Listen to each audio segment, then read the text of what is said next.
আসসালামু আলাইকুম সবাইকে। This is me from Sultana sign artwork.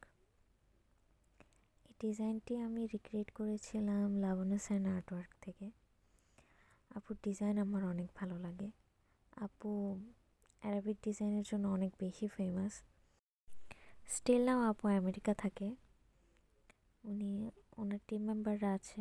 উনি চট্টগ্রাম বা ঢাকা মোটামুটি বাংলাদেশে সার্ভিস দিয়ে থাকে। আমি প্রথম থেকে ওনার কাছ থেকে ইন্সপায়ার হই। ওনার কাজগুলো আমার অনেক ভালো লাগতো, এখনও অনেক ভালো লাগে। এখন নতুন করে আবার মিমি আপুকে অনেক বেশি ভালো লাগে। মিমি আপুর কাজগুলো অনেক ভালো লাগে। আসলে প্রত্যেকটা সাফল্যের পিছনে অনেক বড় বড় গল্প থাকে, সবার ক্ষেত্রেই সেম। সাফল্যের সবচাইতে বড় ইম্পর্ট্যান্ট সাইট হচ্ছে সাপোর্ট। সাপোর্ট থাকলে আপনি অসাধ্যকে সাধন করে ফেলতে পারবেন। আল্লাহর রহমত থাকলে আপনি অনেক দূর আগাইতে পারবেন। এর মধ্যে অন্য একটি সাইড হচ্ছে সততা। আপনি যদি সততার সাথে কাজ করেন, অবশ্যই আপনার নেক ইচ্ছেগুলো আল্লাহ অবশ্যই পূরণ করবে। যাই হোক, এবার আমরা মেহেদি ডিজাইনে আসি।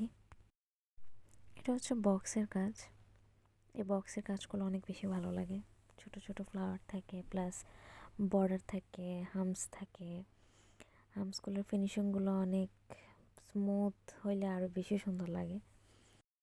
এই গোলাপগুলো যখন আঁকা হয়, তখন এর চেয়ে বেশি যখন বর্ডার করা হয়, মনে হয় কি এর সৌন্দর্যতার পেছনে বর্ডারটাই খুব বেশি ইম্পর্ট্যান্ট।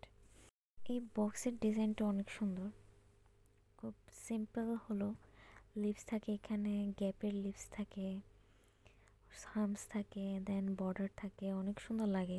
ইচ্ছে করে কি প্রত্যেকটা ডিজাইনের মধ্যে মনে হয় এটা দিয়ে পুরাই ফেলে, এত ভালো লাগে। ফিঙ্গার ডিজাইন আসলে কি করবো বুঝতে পারছিলাম না।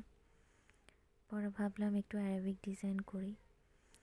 এই কোনগুলো আমি প্র্যাকটিস কোন বানিয়েছিলাম। আমার কাছে কিছু পুরনো কোন ছিল, এগুলো আমি আবার রিকোন করে প্র্যাকটিসের জন্য রেখেছিলাম। যাই হোক, এগুলো আমার কাজে লেগে গেল আর কি। ভালো থাকবেন সবাই, আল্লাহ হাফেজ।